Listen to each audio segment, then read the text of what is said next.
It started with a crash. Not just any crash, the kind of noise that snaps you out of sleep like a thunderclap. I jolted awake, heart pounding, as the sound of shattering glass echoed through the house. For a second, I thought I'd been dreaming. Then I heard footsteps, hurried, panicked, and definitely not mine. I shot out of bed, adrenaline surging. Emily wasn't beside me, but that wasn't unusual these days. She had a habit of staying up late, lost in her own world. I'd learned not to ask questions about her late-night hobbies. The tension between us had grown thick enough that every conversation felt like stepping on landmines. I grabbed the nearest thing I could use as a weapon, a metal floor lamp, and crept toward the hallway. The cool hardwood floor felt grounding under my bare feet, but my mind was racing. Burglary? A drunken neighbor mistaking our house for theirs? I couldn't shake the unease prickling at the back of my neck.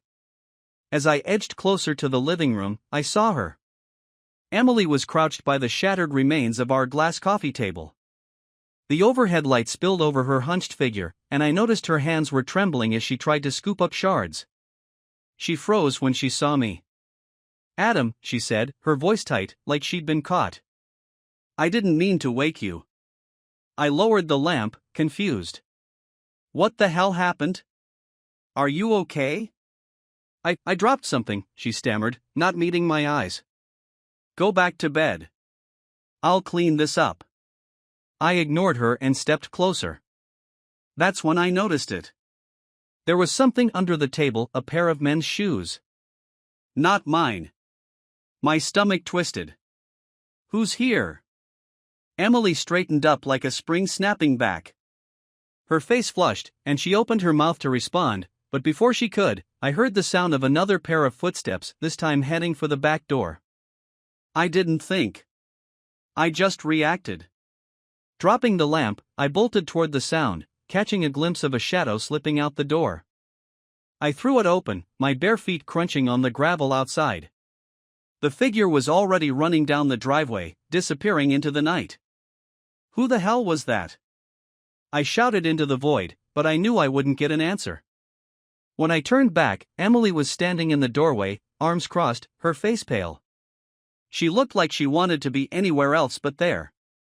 "Adam, it's not what you think," she said finally, her voice shaky. I stared at her, the cool night air chilling my skin. "Then what is it, Emily? Because it looks a lot like someone else just walked out of our house at 1 a.m. She swallowed hard, her lips parting as though to explain. But no words came. Instead, she looked down at the broken glass, as though it might give her an escape route. And in that moment, I knew. Whatever had been hanging between us for months, whatever whispers of doubt I'd been ignoring, it was real. The crash wasn't just the sound of a coffee table breaking. It was the sound of our marriage shattering. The silence that followed was suffocating. Emily stood in the doorway, pale and motionless, her lips pressed into a tight line. My heart hammered against my ribs as I waited for an answer. Anything. But she just stood there, her gaze darting between me and the shattered remains of the coffee table. "Emily," I said, my voice cold and sharp. "Who was that?" She didn't reply. Instead, she bent down, fumbling with the broken shards as if cleaning up the mess would erase what had just happened. I couldn't believe it, she was trying to act like it hadn't happened. Like I hadn't just seen someone sprinting out of our house in the dead of night. "Stop that," I snapped, my voice rising. I grabbed her arm, gently but firmly, forcing her to straighten up and face me. "I'm not asking again. Who was that?" She yanked her arm free and crossed it over her chest. For the first time, she looked at me directly, but there was no remorse in her eyes, only defiance. "It's none of your business." "None of my business?" The words hit like a slap. "None of my business?" I repeated, incredulous. "There was a stranger in our home, sneaking out like a thief, and you have the nerve to tell me it's none of my business?" She turned away, rubbing her forehead as if I were the problem she needed to solve.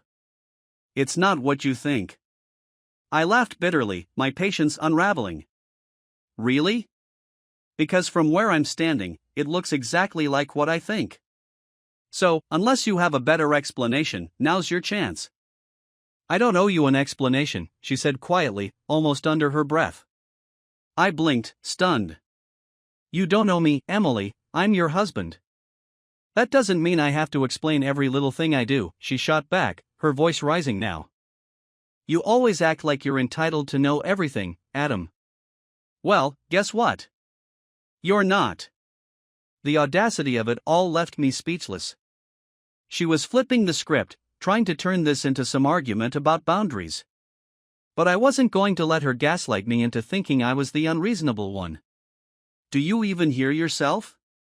I asked, my tone ice cold. This isn't about some little thing, Emily. There was another man here. At night. While I was asleep upstairs. How long has this been going on? Her eyes widened slightly, and for the first time, I saw something other than anger in her expression. Fear. She quickly masked it, but it was too late, I'd seen it. She knew she was caught. Don't, she said, her voice trembling slightly. Don't turn this into something it's not. Then tell me what it is, I demanded. Who is he? What was he doing here? I can't, she said finally, her shoulders slumping. Can't, or won't? I pressed. She didn't answer. The silence between us grew heavier with every passing second, until it felt like a physical barrier. Finally, I stepped back, shaking my head. You know what? I said. If you're not going to tell me, I'll find out myself. Her head snapped up. Adam, don't.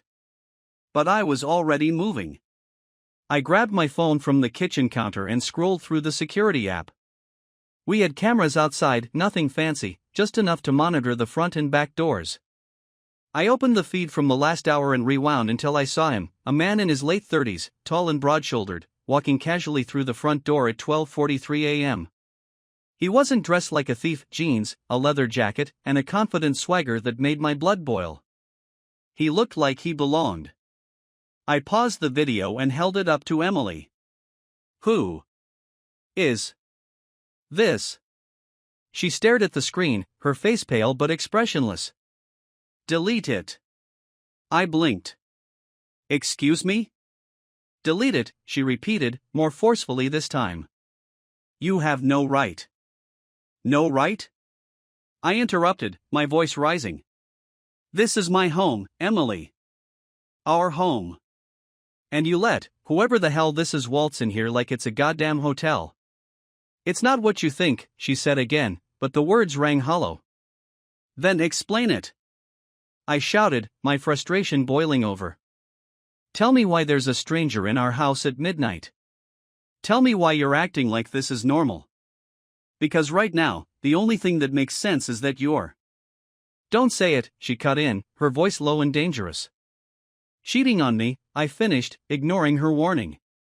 The words hung in the air like a challenge, daring her to deny it. For a moment, I thought she would.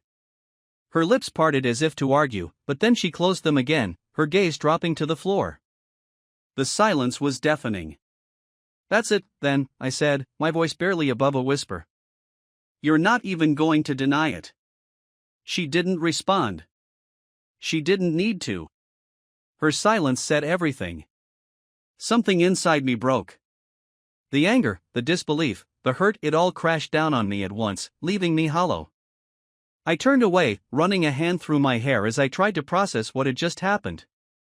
This was the woman I'd built my life with, the mother of my children, the person I thought I knew better than anyone. And now she was a stranger, standing there with that same defiant look that made me feel like I was the intruder in my own marriage. I'm done, I said finally, my voice trembling with a mix of rage and heartbreak.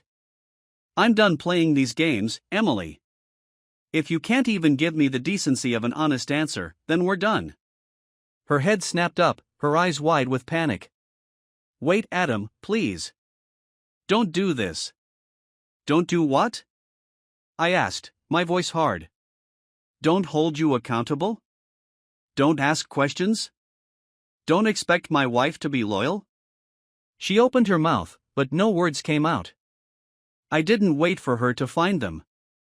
I walked past her, heading for the stairs. My hands were shaking as I reached our bedroom and grabbed a suitcase from the closet. I didn't know where I was going, but I knew I couldn't stay. Not tonight. Not with her. As I packed, my mind raced with a million questions. Who was he? How long had this been going on? Had everyone else seen the cracks in our marriage before I did? But one question burned brighter than the rest. What the hell do I do now? I didn't leave that night. Not because I forgave her or because I wanted to stay, but because I needed answers. Real answers. And leaving in a blind rage wouldn't get me any closer to the truth. Instead, I stayed awake, sitting in the darkened living room, replaying the footage of the man entering our home. Each time I watched, my stomach turned a little more. He had the confidence of someone who knew he wasn't supposed to be caught. That realization stung. Emily hadn't tried to come downstairs after I left her standing in the shattered glass.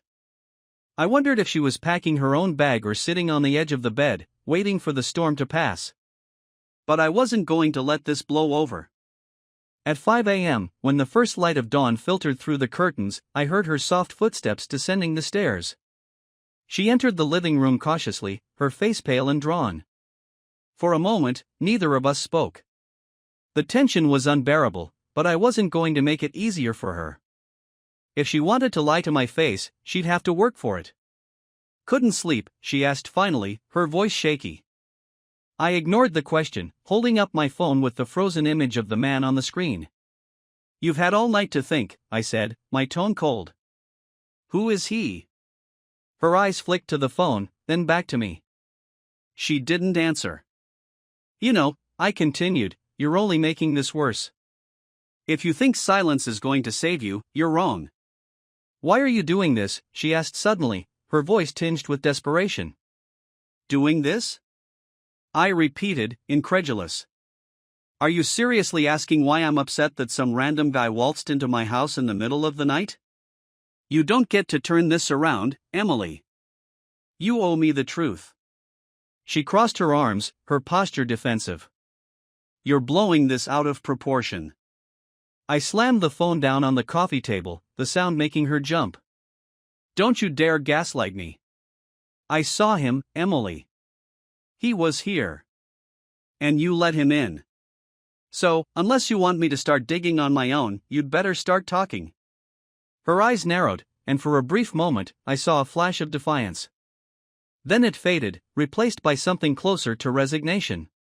She sat down on the armrest of the couch, her hands clasped tightly in her lap.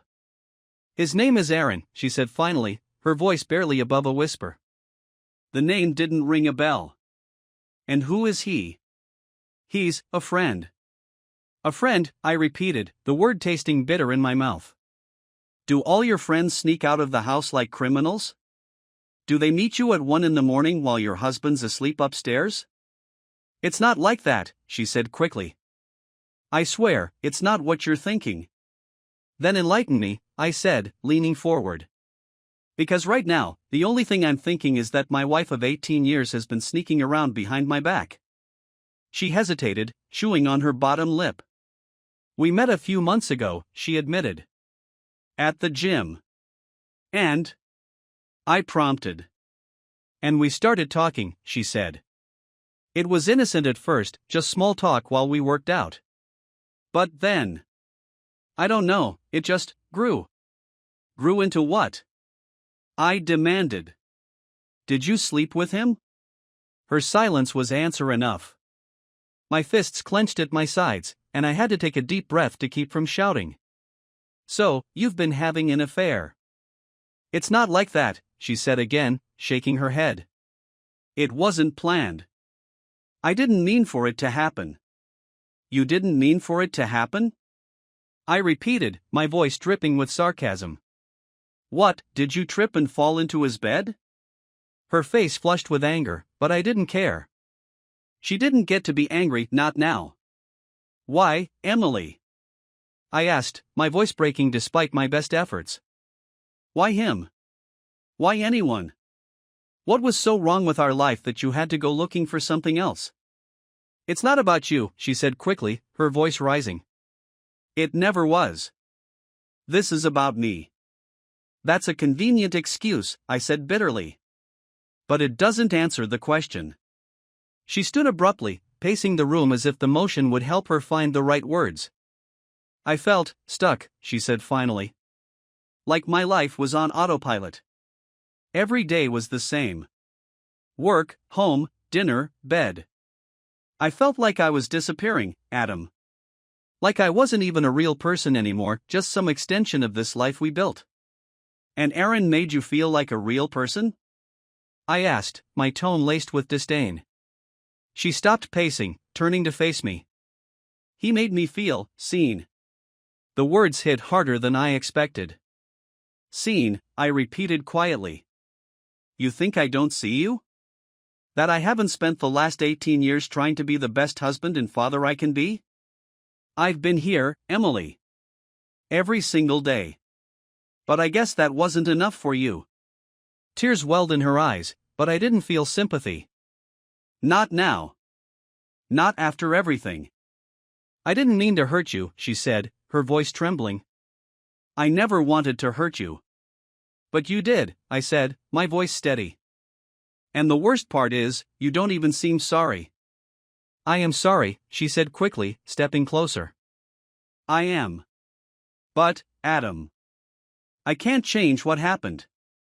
No, I said, standing up. You can't. But you can decide what happens next. She looked at me, confused. What do you mean? I mean, you have a choice, I said. End this, cut him out of your life completely, or I'm walking away. For good. Her face crumpled, and she sank onto the couch, burying her face in her hands. For a moment, I thought she might actually choose me. But when she looked up, the hesitation in her eyes told me everything I needed to know. I need time, she said finally. Time. The one thing I wasn't willing to give her. Then we're done, I said, my voice hollow. I turned and walked out of the room, the weight of her betrayal crushing me with every step. I didn't sleep for the next 2 nights. Every time I closed my eyes, I saw the shadow of Aaron slipping out the back door, or Emily's hollow, tear-streaked face as she begged for time. Time for what? To decide if I was still worth it? To weigh her options between the man she married and some stranger who had apparently made her feel seen? The thought boiled my blood, but it also left me empty. The worst kind of pain isn't sharp, it's the dull ache of realizing you've been living a lie. The next day, while Emily went to work, I sat down at the kitchen table and started planning. I didn't want to be that guy, the one who burns his whole life to the ground in a fit of rage, but I couldn't just let this slide. There was a thin line between justice and revenge, and I wasn't sure which side I was standing on. All I knew was that I needed answers and, more importantly, closure. I started by reviewing the security footage again, this time more methodically. Aaron had arrived just after midnight and stayed for about an hour. He didn't look nervous or rushed when he walked in, just casual, like he'd done this 100 times before. That pissed me off more than anything. It wasn't a one-off mistake or a drunken lapse in judgment. This was routine. Next, I scoured social media. Emily wasn't big on posting, but Aaron wasn't as cautious. His Instagram was filled with gym selfies, flashy cars, and a lifestyle that screamed midlife crisis.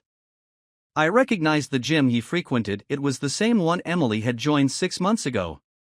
That was when this whole thing had started. Then, I made the decision to hire a private investigator.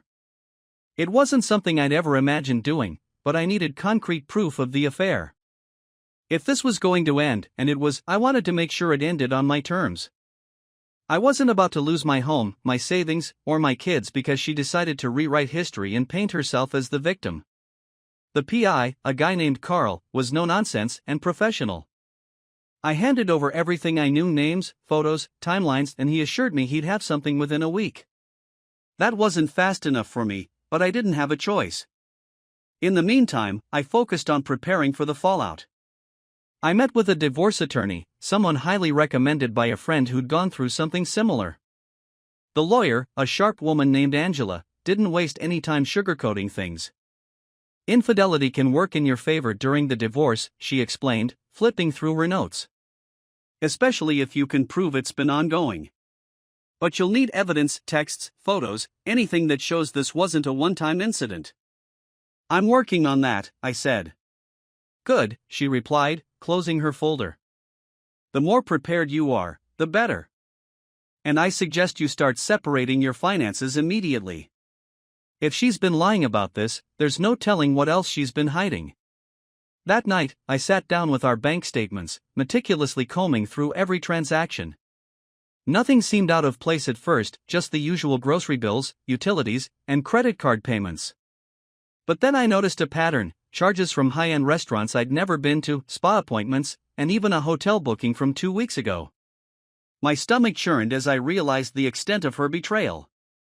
She wasn't just sneaking around, she was spending our money to do it. By the time Carl called me 3 days later, I was ready for whatever he had to say. I've got something for you, he said. Do you want to meet in person? Just tell me, I replied, gripping the phone tightly. He sighed. It's exactly what you suspected. She's been seeing this guy for months. They meet at the gym, sometimes at his apartment. There's a pattern. Anything explicit? I asked, my voice shaking. I've got photos of them together, he said. Nothing R-rated, but enough to prove they're more than just friends. I also found text messages, flirty, personal. She's definitely crossing the line.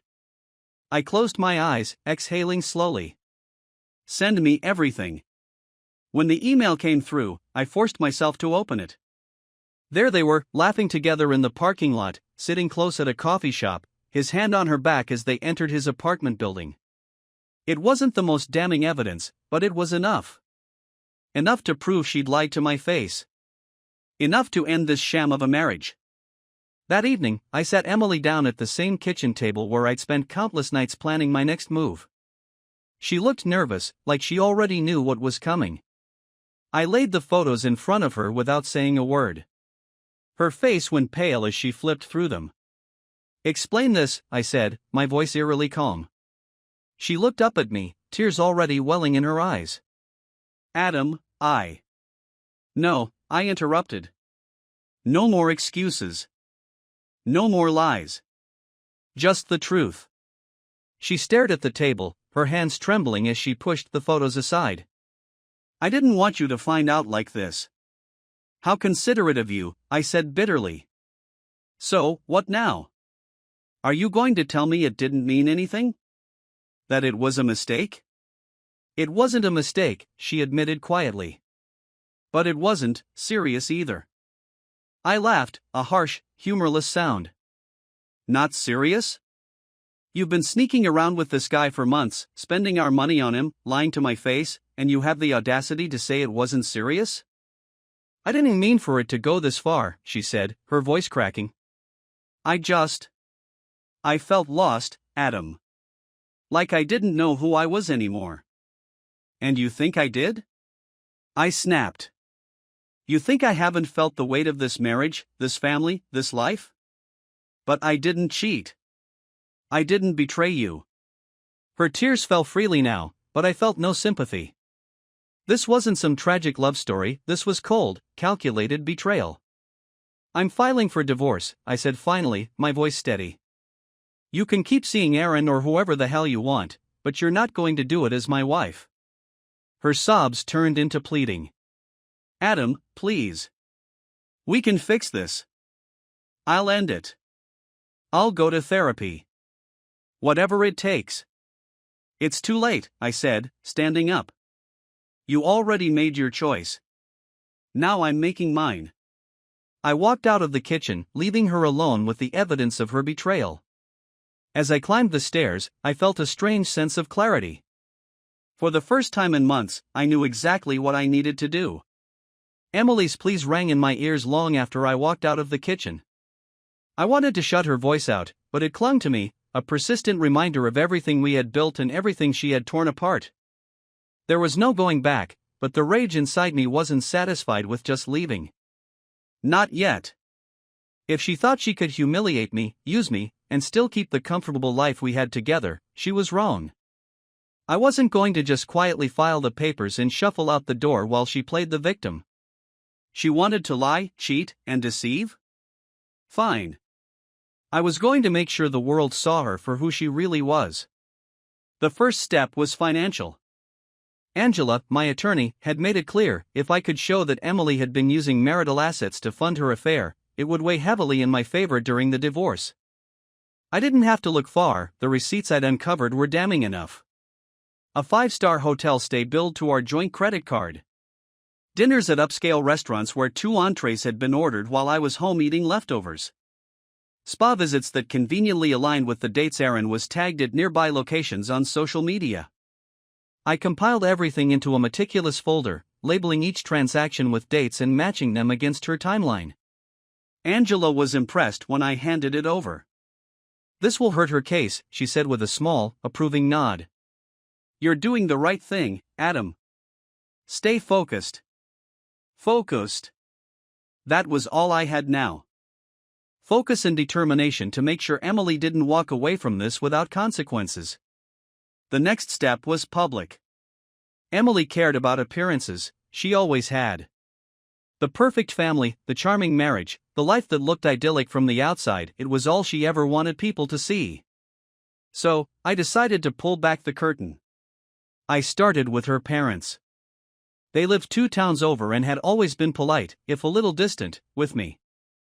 I drove over one evening, folder in hand, and sat across from them in their pristine living room. "I thought you should know what's going on," I began, laying out the evidence. "Emily has been unfaithful. I didn't want you to hear it from someone else." Her mother gasped, one hand flying to her mouth, while her father sat back in his chair, his expression unreadable.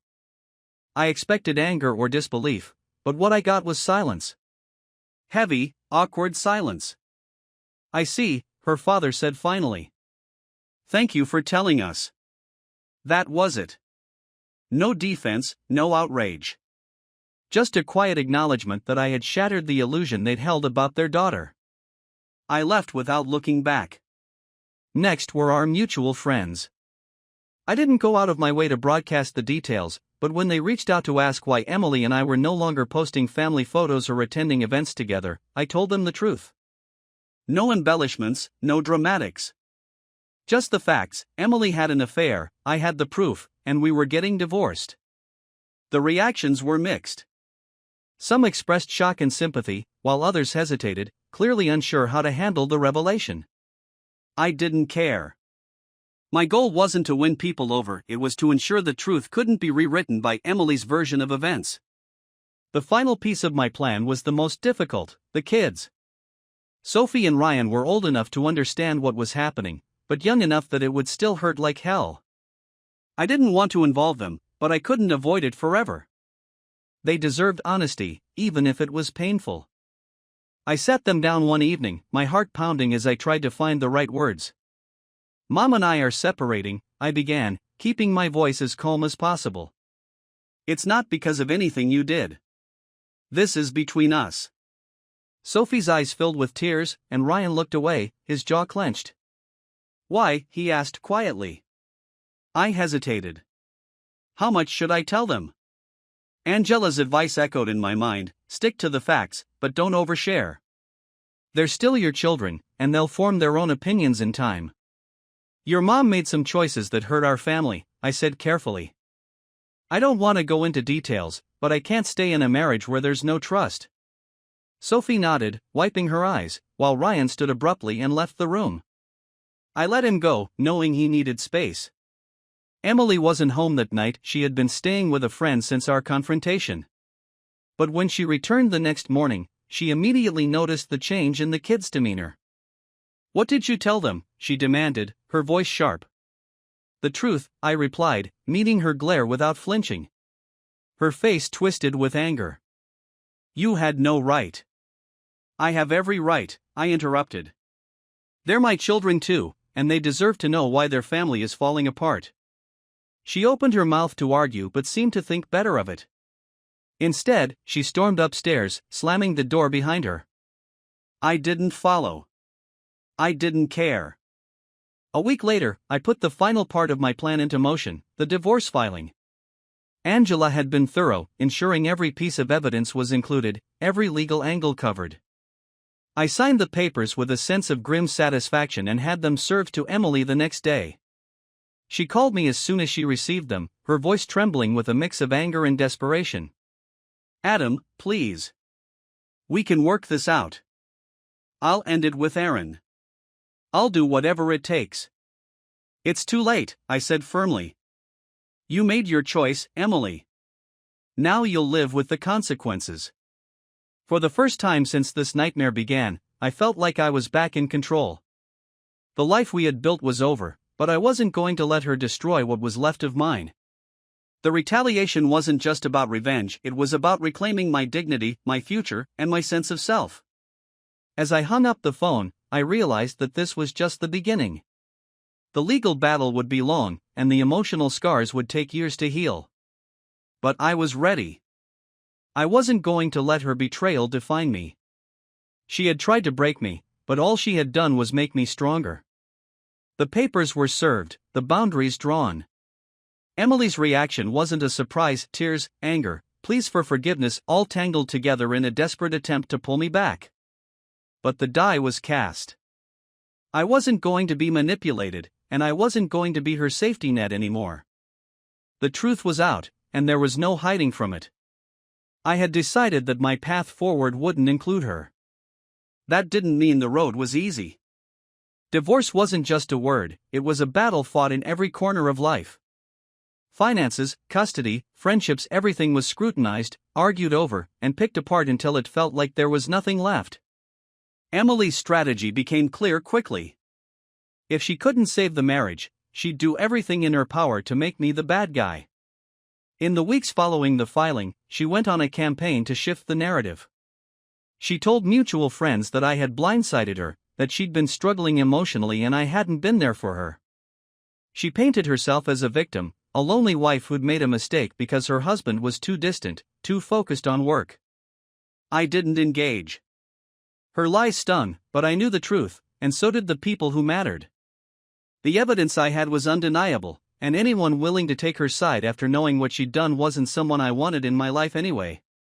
Still, it was exhausting. Each time I heard a new version of her story, it felt like reliving the betrayal all over again. Then there were the kids.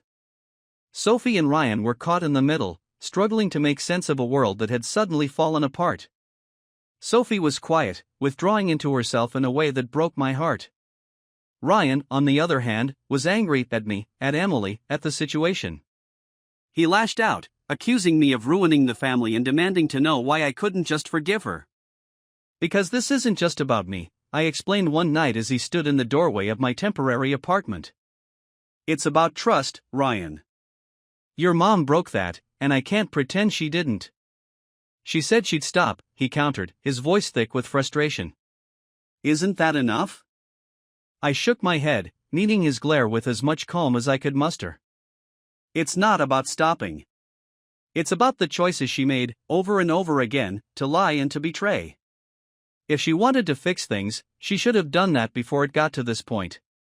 He didn't respond, just turned and walked away. It wasn't the resolution I wanted, but I knew it was the best I could hope for in that moment. The court process began in earnest a month later. Angela was relentless, presenting the evidence of Emily's affair and financial misconduct with a precision that left no room for doubt. Emily's lawyer tried to counter, painting me as cold and uncommunicative, but the facts spoke louder than her excuses. The financial side of things was straightforward. With the evidence I'd collected, the judge ruled that Emily was responsible for reimbursing half of the marital funds she'd spent on her affair. It wasn't a fortune, but it was enough to feel like a small victory. The custody battle was harder. Emily fought tooth and nail for primary custody, arguing that my decision to file for divorce had disrupted the kids' lives. But Angela was prepared.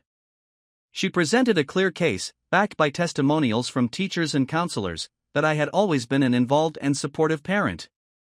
In the end, the court awarded us joint custody, with equal time split between households. It wasn't ideal, but it was fair. As the legal process dragged on, I began to focus on rebuilding my life. I moved into a small house closer to my workplace, trading the sprawling family home for something manageable and personal. It was strange, living alone for the first time in nearly 2 decades, but it was also liberating. I painted the walls, hung photos of the kids, and turned the space into something that felt entirely my own. I also reconnected with old friends, people I hadn't seen in years because I'd been too consumed by the routine of marriage and family. They welcomed me back with open arms, reminding me that there was still joy to be found in the world, even after heartbreak. Slowly, I began to feel like myself again. Emily's life, meanwhile, took a predictable turn. Her relationship with Aaron fizzled out not long after the papers were filed. Whether it was guilt, shame, or the realization that their affair couldn't survive the harsh light of reality, I didn't know, and I didn't care. What I did know was that she was struggling to adjust to life without the stability our marriage had provided. Friends who had once admired her began to distance themselves, unwilling to be caught in the fallout of her choices. One evening, as I sat on the porch of my new home, Sophie and Ryan beside me, I realized how far we'd all come. Sophie was laughing at something Ryan had said, her guarded demeanor giving way to the carefree spirit I thought we'd lost. Ryan, too, seemed lighter, his anger tempered by time and understanding. They still had questions, still struggled with the changes, but we were finding a new normal together. "Do you ever think about getting back with Mom?" Sophie asked suddenly, her tone cautious. I looked at her, considering my answer carefully. "No," I said finally. "I'll always care about her because she's your mom, but too much has happened. Sometimes, when trust is broken, it can't be fixed." She nodded, her expression thoughtful. "I get that." Ryan didn't say anything, but the tension in his shoulders eased slightly. It was enough for me. The divorce was finalized 6 months after it began. Emily and I parted ways with little fanfare, a signed document, a few formal words in court, and it was over. As I walked out of the courthouse, a strange sense of relief washed over me. The pain was still there, but it was no longer a weight I couldn't carry. I wasn't sure what the future held, but for the first time in a long time, I felt ready to face it. Emily's betrayal had shattered my world, but it hadn't destroyed me. I had survived, and I had learned. Love, trust, and loyalty were precious, but they couldn't be one-sided. They couldn't be taken for granted. As I drove home that day, I realized that my story wasn't over, it was just beginning. And this time, it was mine to write.